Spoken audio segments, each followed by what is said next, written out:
les amis, j'espère que vous allez bien, bienvenue dans une nouvelle vidéo.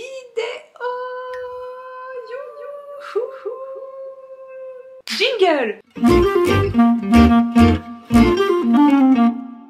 Écoutez les amis, on est lundi, il fait une météo à Paris, mois de novembre, vraiment mois de novembre, un petit peu plus chaud, mais mois de novembre la DA. Mais c'est pas grave, je mets la même robe depuis 40 vidéos, c'est ma robe kaki. Quand j'ai un truc confortable que j'aime bien, laisse tomber, je vais le saigner jusqu'à la fin de mes jours. J'ai une paire de chaussures, une paire de Veja, c'est ma deuxième, autant vous dire que les Veja ça fait 10 ans que je porte ça. Mon maillot de bain la même chose, enfin vraiment quand j'aime un truc que je trouve confortable et que je trouve joli, là je le saigne jusqu'à la fin de mes jours. C'est pour ça qu'acheter des tonnes de vêtements, franchement c'est ridicule parce que je mets tout le temps les mêmes trucs. Donc on est lundi comme d'hab, ce matin j'ai été au sport, je suis arrivée complètement trempée de chez Trempé Sport, j'ai fait une bonne petite séance Aerox et là je vais voir un jeune homme, et oui, un jeune homme qui m'a contacté sur Insta qui est très intéressé par la philo. Non mais il voulait qu'on parle de philosophie politique, alors moi je me suis dit écoutez, si oui on peut, il suffit de demander, j'arrive.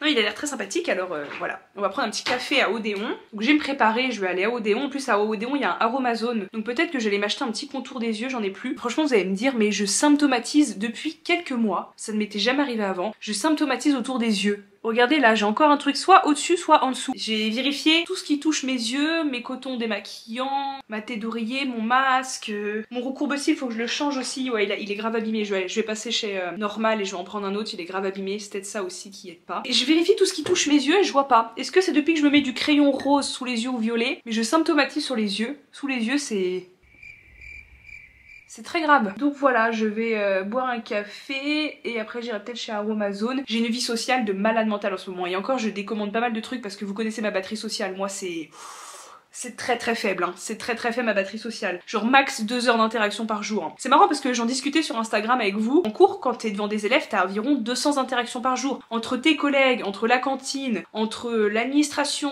je sais pas, la vie scolaire, les gens de la vie scolaire, plus tous les élèves, t'as au moins plus de 200 interactions par jour, c'est un truc de malade quand t'es prof, hein, comment t'es sollicité en tous les sens. Je vis ça très bien et au contraire, j'adore. Là je vois le professorat, ça commence à me manquer. Franchement ça commence à me manquer déjà. Je pense que je vais avoir grave hâte en septembre de reprendre. Par contre les interactions avec des copains, des amis, des connaissances, souvent des gens qui m'ont rencontré sur YouTube en fait et voient ou que je revois assez souvent, et bah ça me prend une énergie de malade, alors pourtant j'adore. J'adore, mais en ce moment j'ai une vie sociale de fou. Genre je vois presque quelqu'un tous les jours, pour moi c'est énorme. Tous les jours j'y arrive pas vraiment, donc je suis obligée d'étaler un peu et souvent je décommande des trucs et j'ai trop honte. Mais c'est juste que je peux pas, j'y arrive plus, il y a des jours où je peux pas. Si je sens que je vais être une compagnie de merde, je peux même pas me faire violence quoi. J'ai vraiment une vie sociale de dingue et ça s'est vraiment refait grâce à YouTube. Bah j'ai régulièrement des gens qui ont envie de me voir et je me suis refait tout un cercle d'amis grâce à YouTube, c'est assez impressionnant genre. Vraiment je me suis refait tout un cercle d'amis grâce à YouTube. C'est trop bien, j'ai rencontré trop de gens, mais tous mes potes proches maintenant c'est des gens de YouTube en fait, hein, qui m'ont vu sur YouTube et qui m'ont contacté sur Insta et avec qui j'ai discuté et c'est génial. Vraiment, si vous voulez des copains, faites-vous une chaîne YouTube quoi. Là, en plus YouTube c'est vraiment l'espace où tu crées du lien. Je me suis fait des amis quoi. Et je rencontre tous les jours des nouvelles personnes, enfin tous les jours, je rencontre très souvent des nouvelles personnes grâce à YouTube.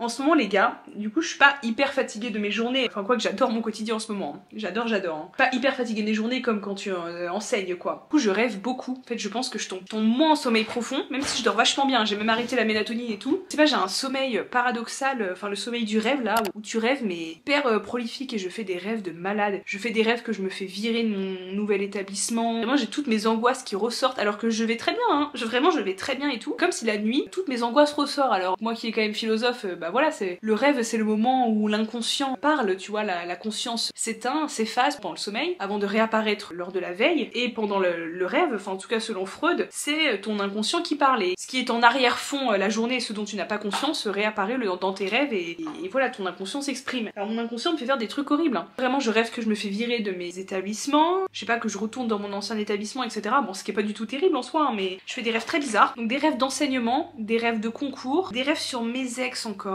Et j'ai rêvé que mon ex était mort il y a 3 jours et ça m'a déglingué le cerveau. J'ai rêvé qu'il était mort. Je me suis dit mais qu'est-ce que c'est que ça? Mais c'est le rêve tellement réaliste où t'es à fond dedans. T'es vraiment persuadé que tu n'es pas endormi quoi, qu'il s'agit de la réalité. Et c'est affolant parce que non seulement je rêve, mais en plus je m'en souviens bien au réveil quoi. Et je fais des rêves comme ça.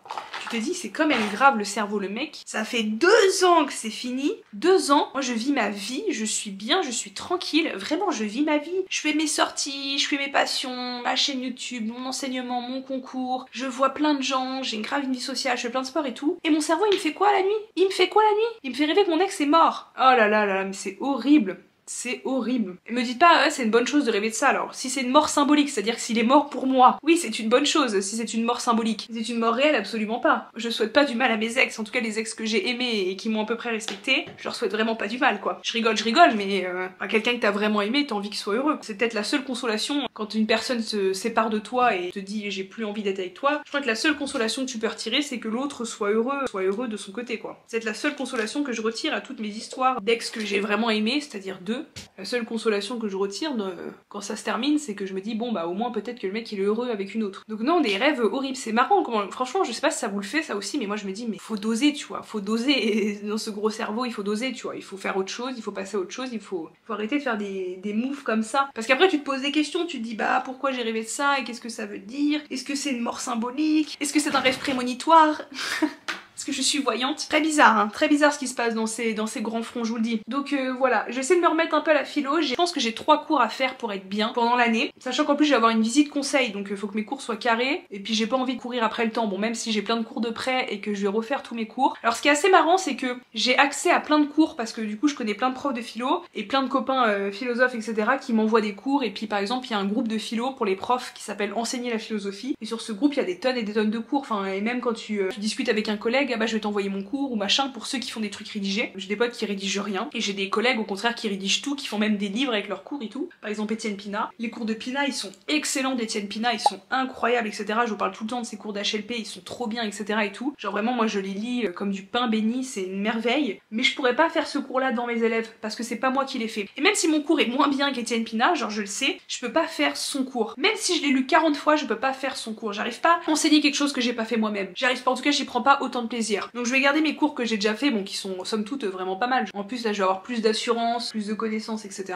Mais je vais en refaire quelques-uns. Des cours à double notion parce que je me suis rendu compte que j'ai fait pas mal de cours avec une seule notion. Et résultat à la fin de l'année, t'as pas fait le tour du programme quoi. Bon là on avait fait combien? On avait fait 9 ou 10 notions je crois déjà. Bon c'était pas mal. Et heureusement ils sont tombés sur le texte, c'est un texte de Rho, c'est Rho, je les avais baratinés avec ça. Et la technique on avait fait au dernier bac blanc. Donc j'avais eu de la chance. Ils avaient eu de la chance, nous avions eu de la chance. Donc j'aimerais bien faire un cours art technique, un cours travail avec quelque chose d'autre, travail liberté en général, ouais, ou travail et bonheur, c'est pas mal aussi. Un cours sur le devoir, absolument. Et peut-être un cours sur la justice, parce que j'en avais fait un vite fait cette année, mais bon, c'était pas le meilleur truc pas le meilleur truc du monde. Moi, comme ça me fait bosser, et je suis toujours fière de faire mes cours, même s'ils sont pas parfaits, même si j'ai des collègues qui font des trucs sûrement mieux, bah au moins c'est mes cours. Voilà, j'aime faire ça en vrai, c'est un truc que je fais avec beaucoup de plaisir, et surtout je fais tous mes cours sous forme de dissertation en intégrant dedans des explications de texte. Bah c'est chiant, c'est long de faire un cours sous forme de dissertation, ça veut dire que tu dois avoir ton cours absolument prêt au moment où tu le débutes, tout doit être fait en avance, etc. Et par contre, je trouve que ça a vraiment ses vertus pédagogiques. Bon là, j'ai quand même 4 classes de terminale, donc c'est-à-dire que je vais me répéter 4 fois. C'est énorme de me répéter 4 fois. Bon après, d'une classe à l'autre, c'est jamais la même chose, hein, mais me répéter 4 fois sur des cours que j'ai déjà fait. Le prof de philo, c'est quelqu'un qui se répète beaucoup. Hein. Mais bon, je sais pas, ça me réjouit, j'aime vraiment mon métier. J'ai discuté avec des gens qui ont été agrégés, etc. et tout, qui m'expliquaient que faire cours en terminale, c'était pas ce qui les faisait kiffer. Et moi, je vous jure que j'échangerais pour rien au monde. Alors peut-être que faire 1 ou 2 TD à la fac de philosophie politique, évidemment que ça me plairait, tu vois. Je renoncerai jamais à l'enseignement terminal, j'adore ça. J'adore les élèves quand ils ont 16-17 ans, tu rigoles avec eux,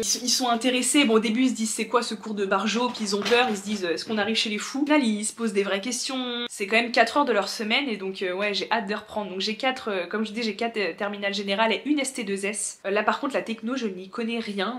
Je sais que j'ai 2 heures d'affilée le mardi soir. Heureusement que la ST2S est une classe essentiellement composée de filles. 2 heures avec par exemple des STMG, là tous les profs m'ont dit oh malheureux, ma pauvre, tu vas souffrir, ils vont te mettre la misère, etc. C'est horrible. J'étais en mode ah bon? Sauf ST2S. Apparemment dans les technos, ST2S c'est ce qu'il y a de plus simple pour enseigner la philo, en tout cas les classes qui restent les plus cadrées. Ouais on m'a dit Laura tu vas souffrir, etc. Ouais 2 heures le mardi et j'ai pas mal de blocs de 2 heures et ça va être dur. Moi j'aime pas trop les blocs de 2 heures. Alors c'est vrai que moi j'avais pas mal 2 heures de philo quand j'étais au lycée. Les blocs de 2 heures c'est dur de les garder attentifs 2 heures. Et même une classe où j'ai 3 heures de philo d'affilée. Enfin pas d'affilée mais j'ai 3 heures de philo dans la journée. Ça c'est très mal foutu. Mais bon en même temps j'ai un super emploi du temps où j'ai cours que sur 3 jours et demi, donc évidemment en fait c'est ça le truc, c'est que soit tu privilégies ton emploi du temps et dans ce cas là t'arrives, t'as un prof reposé, t'es bien, etc. Soit tu dispatches les cours de philo un peu partout dans la semaine pour pas que ce soit trop répétitif pour les élèves, et dans ce cas toi tu te retrouves avec un emploi du temps à Gruyère où tu viens tous les jours et finalement t'es fatigué, t'en peux plus, t'es éclaté, t'as aucune patience, t'as plus envie de faire cours, t'es épuisé quoi. Donc bon je me dis je préfère avoir un emploi du temps sur 3 jours et demi, surtout que je vais avoir énormément de copies. Je vais avoir 160 élèves, je pense. Ah bah 30 x 5, ça fait combien? Ça fait un truc comme ça, comme 160 ou 150. Là j'en avais 90, je pleurais, mais là c'est énorme. Je ferai plus des corrections comme je faisais avant. C'est ingérable. Ouais, je vais peiner là. Je vais peiner, mais j'ai trop hâte. Et je suis aussi pépé. Alors au début j'étais pas pépé, mais j'avoue que j'ai demandé, j'ai dit ah j'aimerais bien être pépé et tout, parce que c'est un rôle que j'avais adoré cette année. Bon, t'as pas mal de travail avec Parcoursup, hein, mais c'est pas très bien payé, c'est 120 € de plus par mois, mais c'est quand même pas mal de travail. Hein. Alors pas tous les mois, t'as des mois où t'as énormément de travail avec Parcoursup, mais c'est un rôle que j'avais adoré l'année dernière, être pépé. Je sais pas, t'as l'impression d'avoir ta petite classe, d'avoir tes enfants. Tu sais, quand t'es prof, t'as l'impression d'avoir 150 enfants en fait, hein. C'est assez marrant quoi. C'est pour ça qu'il y a pas mal de profs qui n'ont pas spécialement d'enfants, parce qu'en fait on a de nombreux enfants chaque année.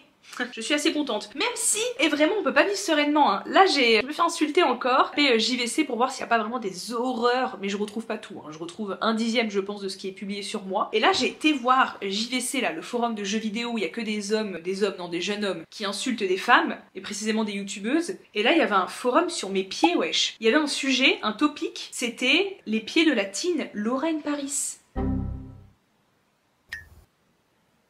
Il y a quand même des mecs qui se sont dit, je vais lancer une discussion sur les pieds de moi, sur mes pieds. Je l'affiche sur Instagram, mais je suis plus énervée, à force ça me fait presque ricaner. Alors des fois j'en remets un ou deux à leur place, des haters, parce que c'est bon, tu vois, au bout d'un moment les petits cassos qui font les malins derrière leur PC, et dès que tu fais une story où tu les tags, là ça ferme sa gueule, ça va, tu vois, genre au bout d'un moment tu me prends pour une conne ou ça se passe comment. Viens me voir en face, t'inquiète pas mon gars, vraiment je vais te soulever, hein. Là je rigole même pas quand je dis que je vais les soulever, hein. Vraiment je vous jure j'ai pas peur d'eux, hein. J'ai pas peur d'eux, ils me feront rien, hein. Par contre moi je les soulève, vraiment. Et là Iroc j'y vais pas tous les jours pour rien, hein. C'est un jour un mec qui m'emmerde, il va pas comprendre en fait. Il va pas comprendre ce qui va se passer là. C'est pas lui. Et je pousse des chariots à 100 kg, c'est pas pour qu'on va m'embêter, qu'on vienne me traiter de teubé sur internet, entre autres. Hein. Elle est pas foncièrement moche, mais il y a un truc qui la rend vraiment répugnante. Il y a des trucs coucou Laura, mais Laura elle est pas là. Et puis il y a des trucs des fois, elle est belle avec sa robe toute mimi.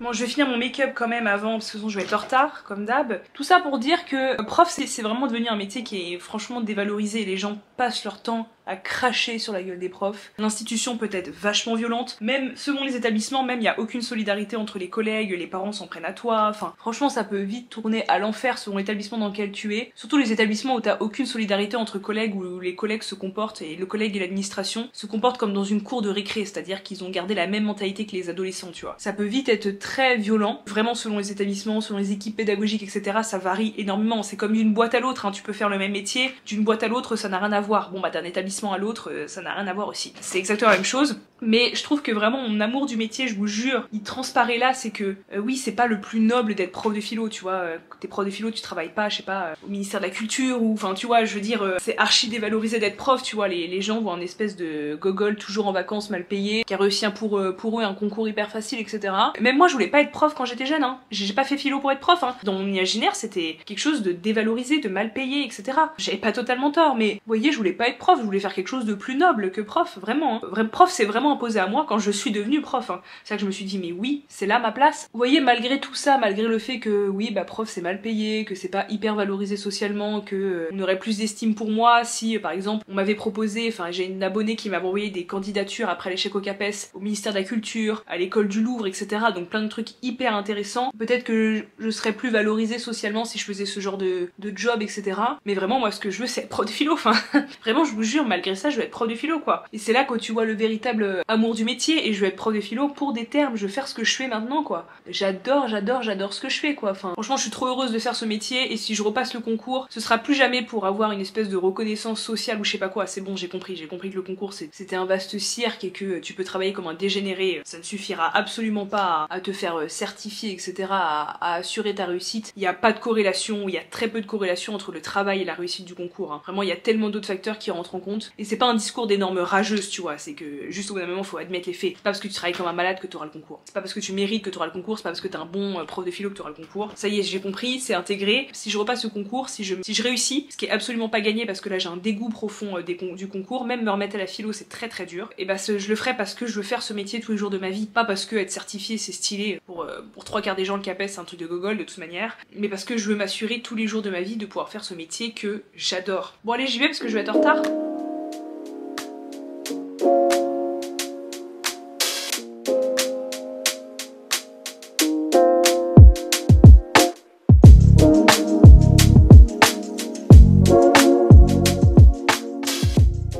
Je viens de faire du dénivelé au parc Montsouris. Y a rien à faire, ça fait 3 ans que je cours dans ce parc plusieurs fois par semaine. J'ai l'essentiel de mes runs dont Spark. 3 ans que le dénivelé m'éclate à chaque fois. Genre vraiment, il n'y a rien à faire. Je m'y habitue pas. Je finis dans cet état. Ça fait 3 ans que je monte les mêmes côtes. Hein. Et hello les amis, je rentre de mon run. Oups, j'ai acheté des petites glaces. Putain mais je suis tellement courbaturée, j'ai fait un training Irox ce matin là, plus le run. Oh, j'adore ces petites glaces là. C'est hors de prix par contre les Magnum, mais c'est bon, hein. Mini glace. Est-ce qu'on en mange une? Après il va encore avoir un forum, Laura lèche une glace. Laura in Paris lèche une glace, voilà ça va être le forum. Le prochain forum. Je vais pas manger une glace à la caméra parce que je vais encore me retrouver avec des trucs imprenables sur internet. On va regarder ma glace fondre. Je voulais vous dire un truc. Dans ma dernière vidéo, je vous disais qu'il y a un mec que j'ai daté qui m'a dit que je ressemblais à un homme, etc.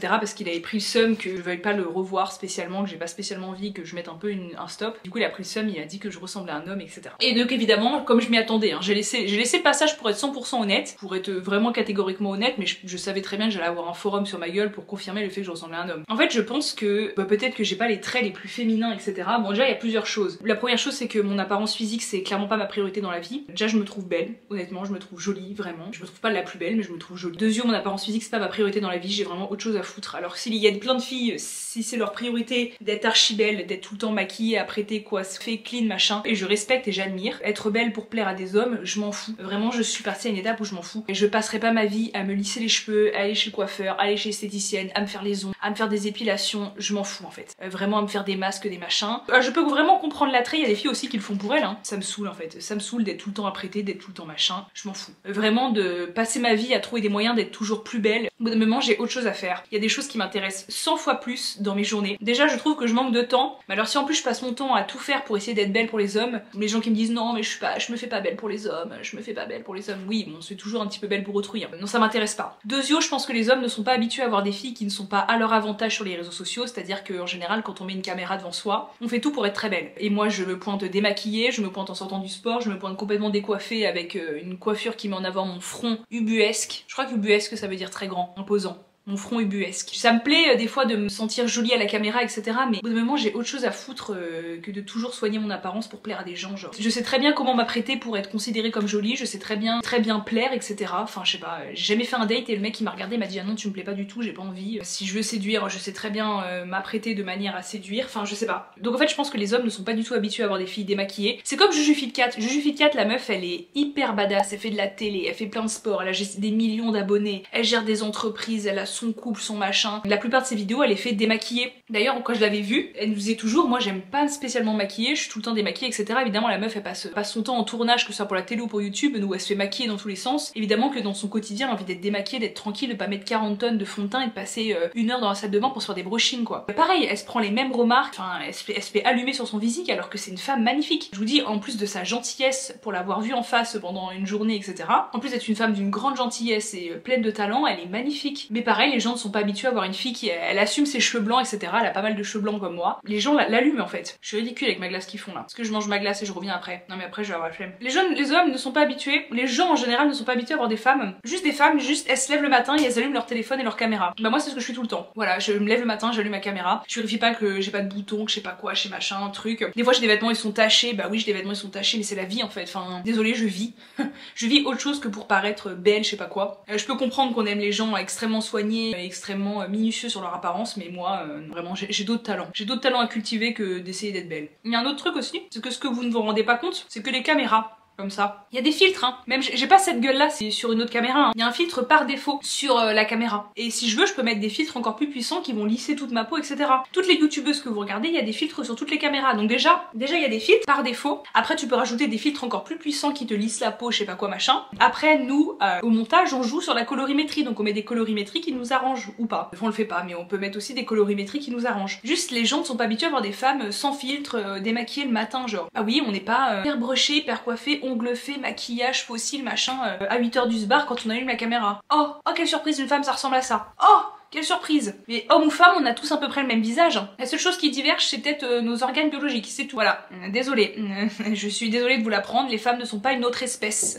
Bien qu'on soit à de nombreux égards extrêmement supérieurs, nous ne sommes pas une autre espèce malheureusement. Sinon nous pourrions peut-être nous reproduire entre nous, puisque le propre d'une espèce, c'est ceux qui peuvent se reproduire entre eux. Donc si les femmes étaient une autre espèce, elles pourraient se reproduire entre elles et ce serait formidable. Donc ça me gave. Le seul truc que je retouche, c'est mes miniatures. Parce que les miniatures, c'est fait pour cliquer. Donc je retouche mes miniatures. Je mets des contrastes dans tous les sens. Je mets un filtre pour retoucher un peu ma gueule des fois. J'avoue, les miniatures je le fais parce que c'est fait pour cliquer. En fait je considère que je suis assez honnête avec vous dans mes vidéos, franchement je vous mens pas sur ma gueule, tu vois. Donc vraiment tous ces points, le fait de j'ai pas que ça à foutre de prendre soin de mon physique, deuxio vous avez pas l'habitude de voir des filles démaquillées sortant du sport, etc.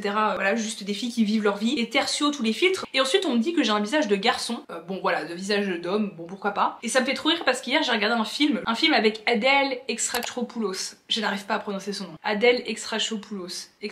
Bref, cette actrice magnifique qui joue dans L'amour ouf, qui joue dans absolument plein de films, etc.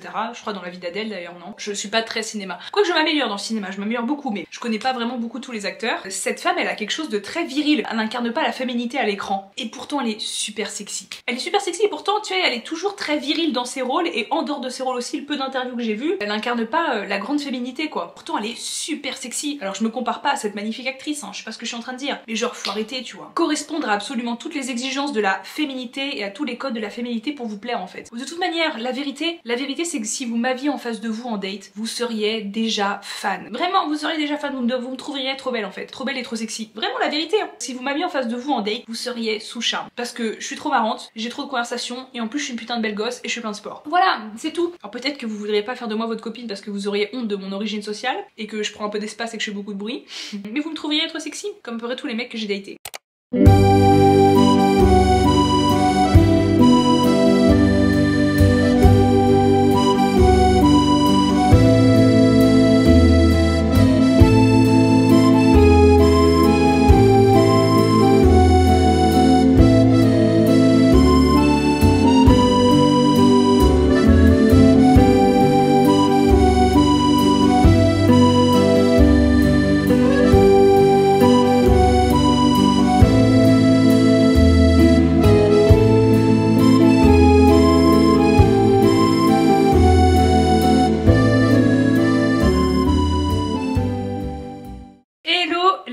Amis, je voulais vous parler des petits films que j'ai vus récemment. Vraiment, je me bute au film. Attendez, j'ai fait une petite liste de ce que j'ai regardé récemment. Ça y est, je me suis remis au film alors que j'étais très fâchée avec le film pendant longtemps. Enfin, très fâchée, c'est que je prenais jamais le temps de regarder. Ça me paraissait toujours trop long, etc. Et bon, là, vu que j'ai un peu plus ce temps et que, bah voilà, j'ai des soirées à occuper, de nombreuses soirées toute seule à occuper, j'ai le temps de regarder des films et je me fais kiffer. J'ai regardé Le goût des autres sur Netflix, il est incroyable. C'est vraiment le film que les profs d'SES te montrent chaque année. C'est un film de prof d'SES, c'est un film qui oppose bourgeoisie intellectuelle et bourgeoisie économique. En gros, c'est un chef d'entreprise qui est riche, qui a une grosse entreprise, etc. mais qui a des goûts extrêmement mainstream. En fait, il représente dans le film, il représente le mauvais goût. Avec une femme qui a elle-même des mauvais goûts, qui est soi-disant décoratrice d'intérieur, sauf qu'elle travaille pas. Elle a juste décoré sa maison, quoi. Des cœurs, des chats partout, des tapisseries immondes, etc. Donc c'est vraiment le mec qui possède l'argent, mais il a aucun goût. Un jour, sa femme l'oblige à aller au théâtre pour voir leur nièce jouer. Donc il déteste le théâtre, etc. Ça le fait chier, il a envie d'aller manger au bistrot plutôt. Il tombe amoureux de une comédienne, la comédienne principale du show. Et en fait, il essaye d'acquérir tous les codes de la bourgeoisie culturelle que représente cette femme, qui est à l'inverse fauchée, mais qui est extrêmement érudite dans le sens, elle a un immense capital culturel. Et donc ça donne un truc assez marrant. Et elle, en fait, elle a un espèce de mépris pour lui parce qu'il est vraiment le symbole du mauvais goût, parce qu'il est très beauf sur les bords, parce qu'il joue énormément avec son argent alors que eux c'est plutôt des gens. Il y a un petit mépris de l'argent dans la bourgeoisie culturelle. Donc ça donne un truc vraiment très marrant, c'est vraiment la base des profs d'SES. Ils te le montrent tout le temps. Et on m'a dit aussi qu'il y avait des profs de philo qui vous le montraient, mais c'est vrai que c'est un excellent film et il est dispo sur Netflix. J'ai regardé l'histoire de Suleiman, donc ça c'est des films que j'achète ou que je loue sur Apple TV. C'est cher hein, mais j'avoue que plutôt que de me taper un navet sur Netflix, je préfère des fois me prendre un bon film. Bon, l'histoire de Suleiman, très connu, je crois que c'est un film qui a été oscarisé. Il semble, hein, je sais pas où, en tout cas il a été nominé aux Oscars, que sais-je. C'est l'histoire évidemment d'un réfugié de Guinée qui arrive en France et qui devient livreur Uber Eats. Et on voit, c'est un film absolument horrible, extrêmement poignant, et on voit tout l'enfer que c'est d'être un réfugié sans papier en France, à Paris, c'est un enfer. Vraiment, je ne commandais déjà jamais Uber Eats, je pense que je commande Uber Eats 1 ou 2 fois par an. Vraiment en période de grande crise, ça c'est plus jamais. En plus franchement c'est ridicule à Paris de commander Uber Eats, tu descends en bas de chez toi, t'as 4 japonais, 3 fast-food, 20 pizzerias, 40 kebabs, enfin vraiment, tu descends en bas de chez toi à Paris, t'as déjà tout, genre les gens qui commandent Uber Eats, faut doser genre. J'ai ma petite fierté, alors je sais que c'est une petite fierté et que ça veut pas dire que je suis parfaite, hein. Je ne suis clairement pas parfaite, mais ma petite fierté c'est que je commande quasiment jamais Amazon, sauf vraiment les trucs que je ne peux trouver nulle part que sur Amazon, sauf par exemple des livres hyper niches, par exemple les livres d'Étienne Pina, tu peux les trouver que sur Amazon, voilà. Je n'ai jamais commandé commandé Temu, je n'ai jamais commandé Shein, Uber Eats vraiment extrêmement rarement et maintenant ce sera plus jamais depuis que j'ai vu le film. Donc à la rigueur que tu commandes Uber Eats pour raison X ou Y, pourquoi pas, mais que tu fasses attendre le livreur et que tu descendes pas et que tu fasses, surtout à Paris, que tu laisses le livreur monter 40 étages et laisser son vélo dehors ou son scooter ou je sais pas quoi, avec 40 codes différents, ça vraiment... À moins d'être à mobilité réduite, c'est inadmissible. Et donc qu'est-ce qu'il y a d'autre comme plateforme de merde que j'utilise jamais? Non, donc Temu, Shein, AliExpress, jamais de ma vie ça ne m'est jamais arrivé. Et même en seconde main j'achète pas de Shein, de conneries comme ça. Même si je comprends qu'on puisse le faire hein, évidemment, mais je refuse franchement.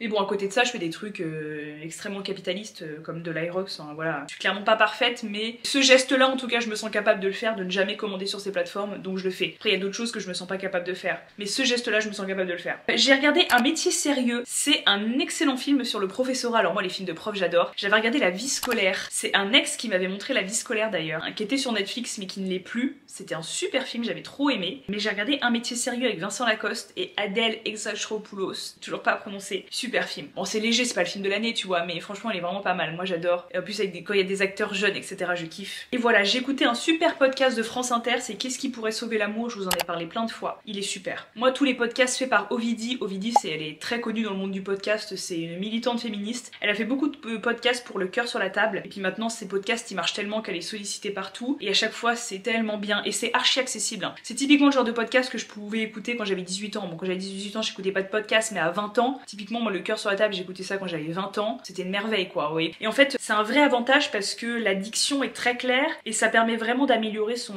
expression orale. D'écouter des gens qui ont une excellente diction, qui savent s'exprimer dans un vocabulaire courant et à certains égards soutenu, et vraiment c'est hyper intéressant. C'est ni trop, c'est-à-dire que c'est pas un espèce de discours d'un sachant à quelqu'un qui sait pas, une espèce de conférence où on te bourrait le crâne d'informations. C'est extrêmement fluide. Les gens qui savent faire du podcast comme ça, j'ai une grande admiration. C'est un truc que, bon, je sais pas si je saurais faire quelque chose comme ça, mais je trouve que c'est un métier extraordinaire de faire des podcasts comme ça. C'est un travail incroyable. Et j'ai écouté une vidéo de Blast avec Didier Ribon, une interview. Si vous voulez connaître un petit peu plus Didier Ribon, et bah il y a une super interview de lui sur Blast qui résume en gros tout ce qu'il dit dans Retour à Reims que je vous ai présenté il y a 2 semaines. D'ailleurs j'ai acheté ça là il y a longtemps de Ribon, La société comme verdict. Il faut absolument que je lise. La société assigne des places, elle énonce des verdicts qui s'emparent de nous et marquent nos vies à tout jamais. Bon il a été très ami avec le sociologue Bourdieu, il a été très ami avec Bourdieu et Foucault etc. Il a vraiment connu les intellectuels de notre temps. Donc évidemment il est très influencé par la pensée. Hein. La tâche de la pensée est de mettre à jour les mécanismes d'infériorisation et les logiques de domination de reproduction sociale. Alors l'été dernier, rappelez-vous, j'étais dans ma psychanalyse ERA, c'est-à-dire que j'ai poncé un peu Freud, j'avais écouté des heures de conférences sur Freud, j'avais lu Introduction à la psychanalyse, etc.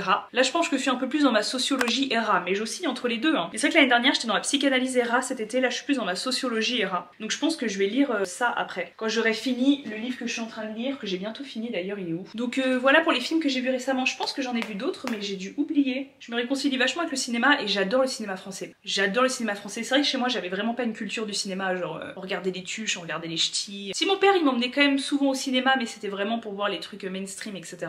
Enfin souvent. Quand j'étais jeune on allait au cinéma, après nous sommes allés beaucoup moins. Et moi j'ai passé 4-5 ans de ma vie sans mettre les pieds dans un cinéma. Et même là j'y vais pas souvent. Quand j'étais en couple 3 ans, quand je fus en couple 3 ans, j'essaie de soutenir un petit peu plus mon langage mais c'est pas facile. Hein. On regardait peu de films, on regardait énormément de séries tous les deux. Donc voilà, j'ai énormément de retard cinématographique, je ne connais pas du tout le nom des acteurs etc. C'est une vraie catastrophe. Mais je me rattrape un peu. Ah oui, Mémoire de 2 jeunes mariés, mais c'est extraordinaire, c'est super. C'est super, c'est un Balzac qui est franchement accessible, court, 300 pages. 2 jeunes mariés, enfin c'est 2 femmes qui sortent du couvent et qui vont se marier et qui s'écrivent des lettres, c'est sous la forme épistolaire et en fait elles vivent 2 amours absolument opposés. À leur sens opposé, elles font un peu une forme de rivalité. Il y en a une qui choisit un mari par raison, dans le but de fonder une famille, c'est-à-dire qu'elle aime pas son mari, pas très beau, particulièrement écorché par la vie, etc.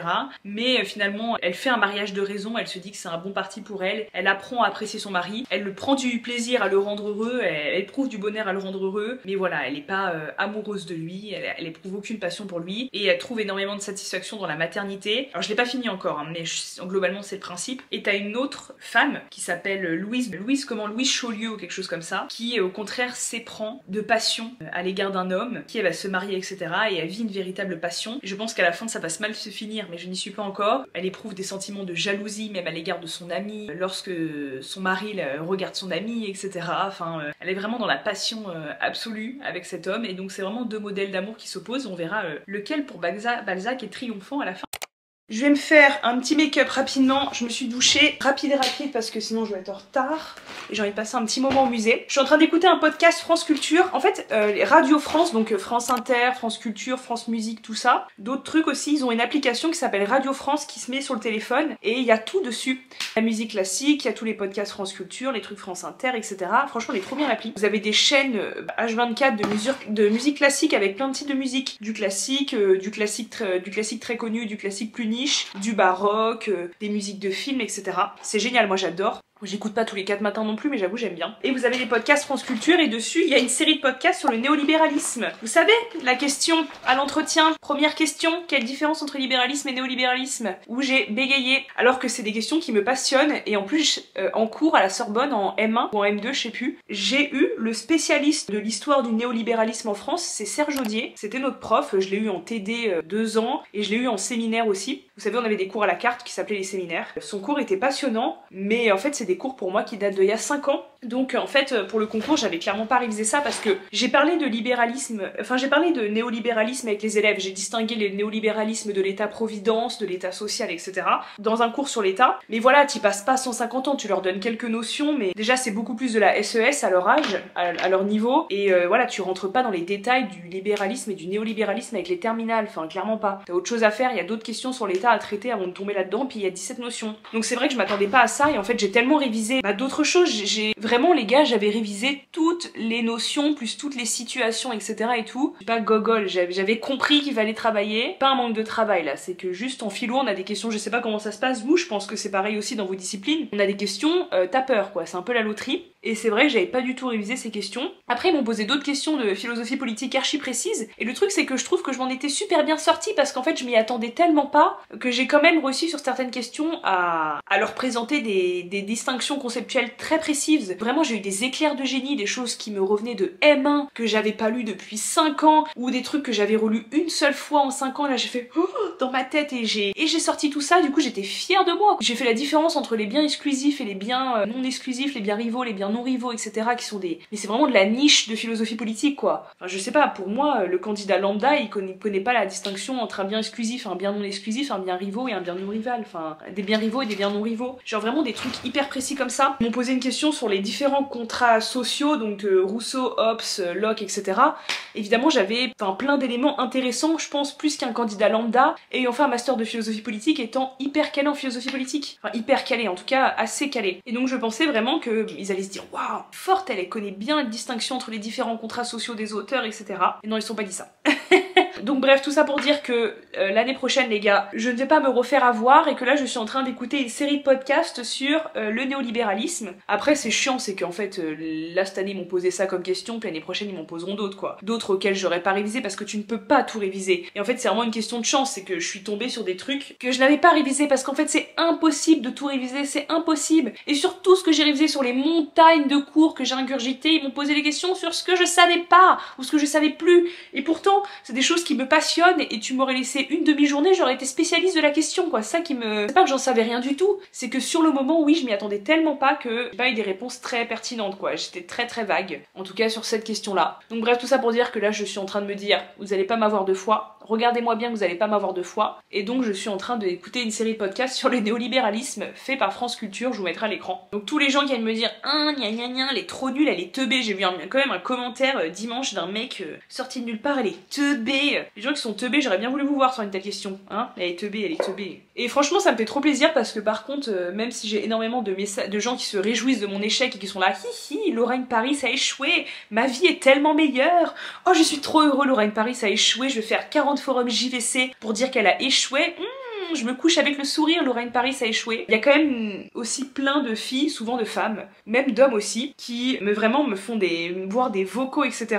Mais tellement encourageants, qui me disent que mes notes elles sont super bien. Là j'ai une femme qui est prof de philo depuis plus de 30 ans, qui m'a fait des vocaux qui datent la date des résultats que j'avais pas écouté avant, où elle me dit mais en fait tes notes elles sont hyper encourageantes, elles sont super bien, t'as eu des super notes. Ce qui est vraiment pas mal dans mes notes, c'est que outre la progression significative chaque année, eh bien il y a le truc que mes notes elles sont stables, tu veux dire, en fait, je fais pas de grand écart. C'est pas j'ai une épreuve à 15 et après 2 épreuves à 8. C'est j'ai eu 13, 10, 10, 10.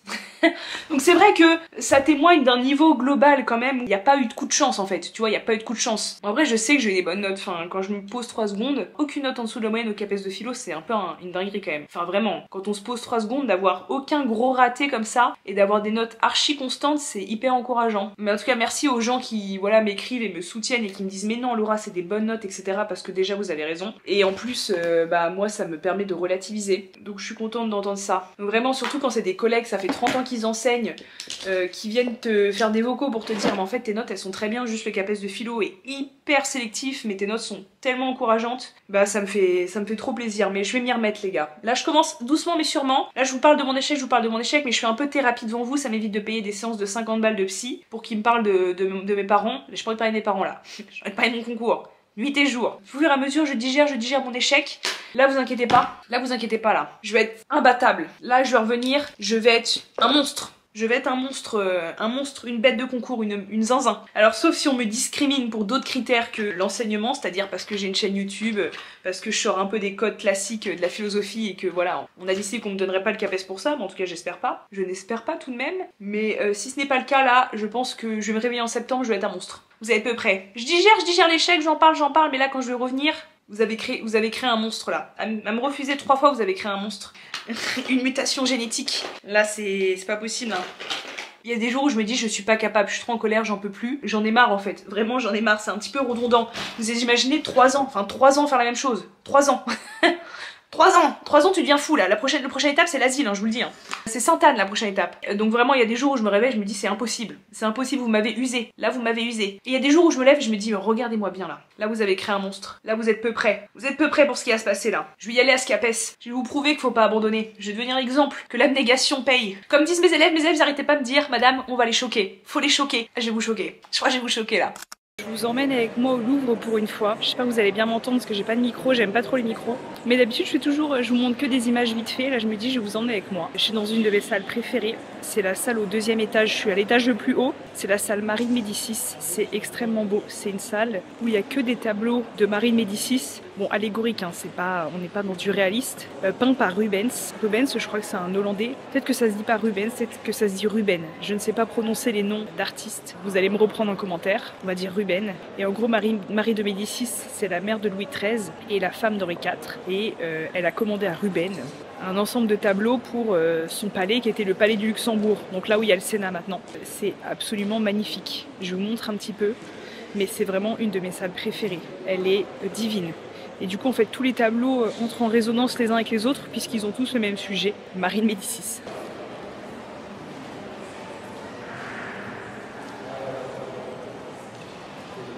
Regardez la beauté. Oh, je trouve ça mais merveilleux. J'avoue que j'adore les paysages. Je m'imagine en fait dans le paysage. Je me dis j'aimerais trop être dedans.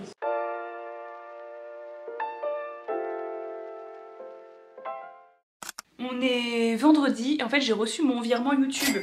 Et grâce à vous, grâce à vos vues, je vais aller faire quelque chose. Je vais aller chez le coiffeur. Parce que là, vous savez que je sais que vous êtes plein à m'avoir dit oui, les cheveux blancs, c'est beau, il faut garder, il faut faire ses couleurs soi-même, etc. Franchement les gars, j'ai pas fait ma couleur moi-même parce que le peu de fois que je l'ai fait, c'était une stricte catastrophe, c'était dégueulasse. Parce que j'accumule des années de couleurs sur ma tête, donc quand je fais une couleur, moi ça fait pas un rendu genre normal, ça fait un rendu dégueulasse. Chacun son métier, je ne suis pas coiffeur, je ne sais pas faire les couleurs moi-même. Mais là j'ai mon virement YouTube et grâce à vous, je vais aller couvrir ses cheveux blancs parce que vous êtes plein à me dire ouais c'est beau et tout. Non mais moi j'aime pas. Honnêtement, je complexe sur rien. Genre vraiment, je suis ce que je suis. Je bénis le ciel tous les jours d'avoir un corps en pleine santé, d'avoir aucun handicap, d'avoir un gros cerveau qui tourne, etc. D'être capable de faire tout ce que je fais. S'il y a des trucs que je peux modifier facilement, sans passer par de la chirurgie, je sais pas quoi, ou des trucs à 10 000 balles, et qui me font du bien, et ben je vais les couvrir mes cheveux blancs. Je suis désolée, mais ça, non ça j'aime pas. Ça franchement, en plus je m'attache hyper souvent les cheveux, etc. et tout. Donc je les vois tous les jours, ces satanés cheveux blancs. Non, ça me plaît pas. Ça me plaît pas. On va aller changer ça aujourd'hui. Je me suis posée au café avec mes nouveaux cheveux. Est-ce que vous aimez bien? Je vous ai même pas montré. J'ai montré sur Instagram mais j'ai pas montré. Je suis pas sûre que cette caméra reflète bien. Et franchement c'est trop beau. Je suis dans un petit café dans le 15e, à côté de la petite ceinture. Attendez, je vous montre. Hop.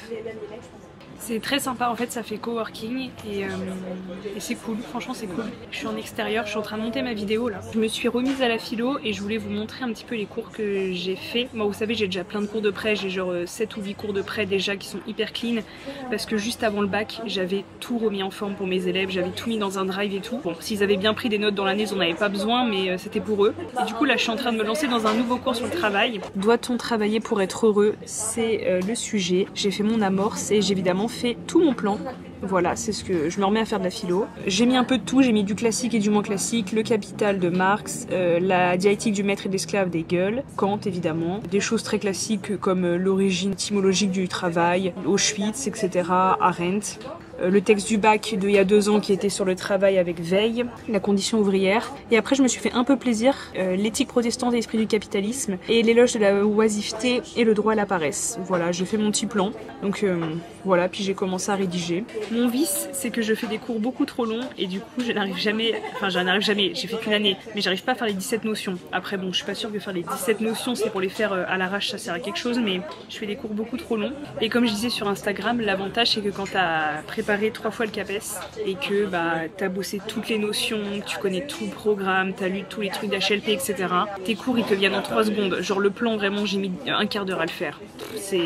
Après il y a plein de plans possibles, etc. Mais en fait tu connais tous les textes canoniques, tu connais tous les auteurs, tu connais tous les enjeux, tu sais quel niveau il faut mettre de difficulté pour les cours, etc. Certaines notions que je maîtrise moins bien. J'ai une expertise maximale là. C'est peut-être un des avantages d'avoir loupé 3 fois, c'est que maintenant il n'y a plus de difficulté à faire des cours ou quoi que ce soit, quoi. Ça, tac tac tac, quoi. Ça arrive. On n'a plus de temps à perdre là.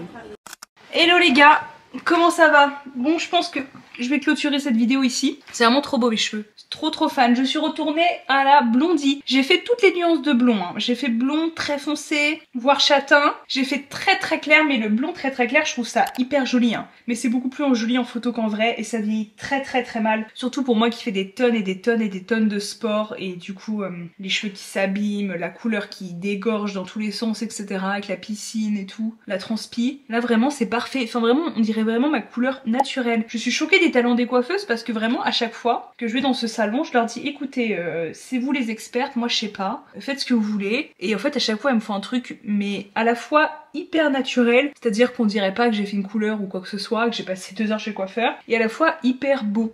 Là vous m'avez dit que c'était ma meilleure coiffure. J'aimais bien aussi le brun, le châtain là clair qu'on avait fait cet hiver. Peut-être que cet hiver je retournerai sur le châtain. Et vraiment j'ai tellement discuté avec vous, là ça fait 1 mois que j'ai les résultats, dans 2 jours ça fera 1 mois, et j'ai tellement discuté avec vous. Alors une fois que il y a plusieurs personnes, des centaines de personnes qui sont réjouies de mon échec parce que ça les a confortés dans leur petite médiocrité de savoir qu'une meuf qui connaissent pas sur internet a échoué, bah j'ai discuté avec plein d'entre vous, pas que des profs de philo mais aussi plein de profs de philo, plein de gens qui ont passé des concours divers et variés, et franchement enfin vous m'avez trop motivé, vous m'avez trop saucé, vous m'avez trop encouragé. Cet imaginaire que le CAPES tu l'as en 1 ou 2 fois, bah oui ça arrive pour certaines personnes mais c'est clairement pas une majorité et ce serait vraiment dommage de renoncer quand on est aussi près, tu vois. Donc je vais repasser le concours une 4e fois. J'espère que ça va pas être trop redondant pour vous mais on va recommencer hein. Je vais repasser le CAPES une 4e fois. C'est bon, là j'ai digéré mon échec, vraiment toutes les discussions que j'ai eues avec vous, enfin c'est vous qui m'avez aidé, hein. C'est vous qui m'avez aidé dans le processus et c'est trop important d'être titularisé, d'avoir un job à vie, etc. Quand on voit comment les choses tournent politiquement, je peux pas me permettre de pas être titularisé quelque part quoi. Il me faut un job à vie. J'ai pas les ressources pour être dans des emplois précaires toute ma vie, il faut que je me batte. Je vais me battre et je vais y arriver. Donc j'ai de la chance d'avoir un contrat d'1 an supplémentaire, donc je vais pas renoncer du tout. Je vais le passer une 4e fois et je le repasserai une 5e fois s'il faut. Enfin, donc on fera ça ensemble, on va pas lâcher. On va pas lâcher. Il y a plein de gens autour de moi qui ont échoué les concours et on lâchera pas ensemble. Et voilà, enfin, juste par contre je le prendrai totalement différemment. Je mettrai peut-être pas le même investissement parce que ça m'a un peu bouffé quand même cette année. Hein. Je me suis pris une grosse claque là. Hein. Il y a vraiment un côté très ridicule dans ce truc de concours. C'est extrêmement ridicule à plein d'égards quoi. Donc je vais prendre ça avec beaucoup de recul, mais juste je vais faire ce que j'aime et ce que je sais faire, c'est-à-dire prof de philo quoi. Donc je repasserai le concours et après, une fois que j'aurai eu le CAPES, je pense que je me lancerai dans une thèse. Alors pas financée évidemment, j'aurai jamais de financement. Hein. Mais en tout cas sans agrég, un financement c'est foutu. Hein. Mais je me lancerai dans une thèse, mais pour moi. temps. Parce que je vous parlais beaucoup de ce besoin de justice sociale, etc. Par exemple, mon collègue cette année aussi, il faisait une thèse. Cette année, j'ai 2 collègues, j'ai ma collègue prof d'espagnol qui faisait une thèse en plus de son job. Voilà, elle est docteur, à 29 ans elle est docteur. Bah, elle a commencé sa thèse au moment où moi j'ai commencé les concours, c'est-à-dire à 23 ans. Elle a mis 6 ans à la faire, mais maintenant elle est docteur. Et j'ai un collègue en philo aussi, bah il a commencé une thèse et il la finira quand il la finira, mais voilà, je vais faire une thèse. Je veux pas quitter cette planète sans avoir fait de thèse, sans avoir participé à la recherche. Mettre à profit toute ma colère sociale dans un projet intellectuel qui me fasse avancer. Donc ce sera un chemin entre la justice sociale, la sociologie, la philosophie politique, etc. Voilà, je lise beaucoup de philosophie politique, etc. pour trouver le sujet que j'ai envie de traiter. Et voilà, donc je vais repasser le CAPES, je vais faire une thèse et je vais vous prouver. Je vais épuiser le jury à force de venir. Ils vont en avoir marre de me voir chaque année. Bon, allez, je vous laisse. À bientôt dans une prochaine vidéo.